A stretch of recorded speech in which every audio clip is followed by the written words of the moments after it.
इस वक्त की बड़ी खबर मध्य प्रदेश विधानसभा से है, जहां रीवा जिले के सिमरिया विधानसभा से विधायक अभय मिश्रा ने संविदा कर्मचारियों के अधिकारों और संविदा नीति 2023 के पालन को लेकर सरकार का ध्यान आकर्षित किया है। उन्होंने विधानसभा में ध्यान आकर्षण सूचना क्रमांक 4 के माध्यम से एक ऐसा मुद्दा उठाया है जो प्रदेश के हजारों संविदा कर्मचारियों और उनके परिवारों से जुड़ा हुआ है।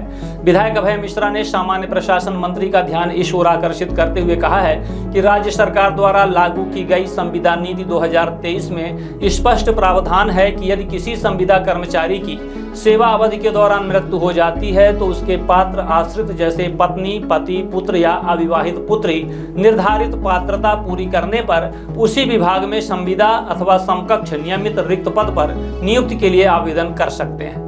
इसके लिए निर्धारित आयु सीमा 18 से 40 वर्ष तय की गई है। विधानसभा में यह भी उल्लेख किया गया है कि प्रदेश के बिजली विभाग में अनुकंपा के आधार पर नियुक्ति और संविदा कर्मचारियों को नियमित पदों पर समाहित करने की प्रक्रिया प्रारंभ की जा चुकी है। ऐसे में सवाल यह है कि अन्य विभागों में कार्यरत उन संविदा कर्मचारियों के आश्रितों को उनका अधिकार क्यों नहीं मिल रहा, जिनकी सेवा के दौरान मृत्यु हो चुकी है।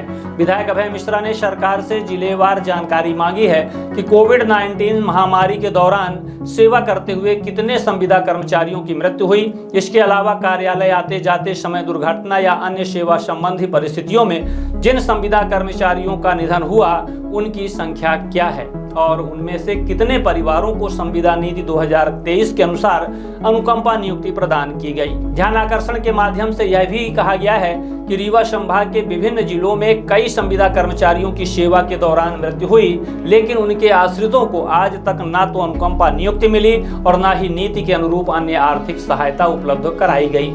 इसका सीधा असर उन परिवारों पर पड़ा है जिनके सामने आजीविका का संकट खड़ा हो गया है। कई परिवारों के बच्चों की पढ़ाई प्रभावित हुई है, जबकि कई घरों के सामने रोजमर्रा का खर्च चलाना भी मुश्किल हो गया है।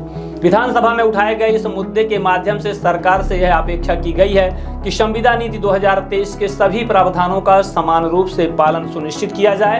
यदि किसी पात्र परिवार को उसका अधिकार नहीं मिला है तो उसकी समीक्षा कर जल्द से जल्द अनुकंपा नियुक्ति और अन्य निर्धारित आर्थिक सहायता उपलब्ध कराई जाए। यह मामला केवल नौकरी का नहीं बल्कि उन परिवारों के सम्मान और भविष्य का भी है जिन्होंने अपने परिजन को सेवा के दौरान खोया है। विशेष रूप से कोविड-19 जैसी वैश्विक महामारी के समय अनेक संविदा कर्मचारियों ने अपनी जिम्मेदारियों का निर्वहन करते हुए जनता की सेवा की।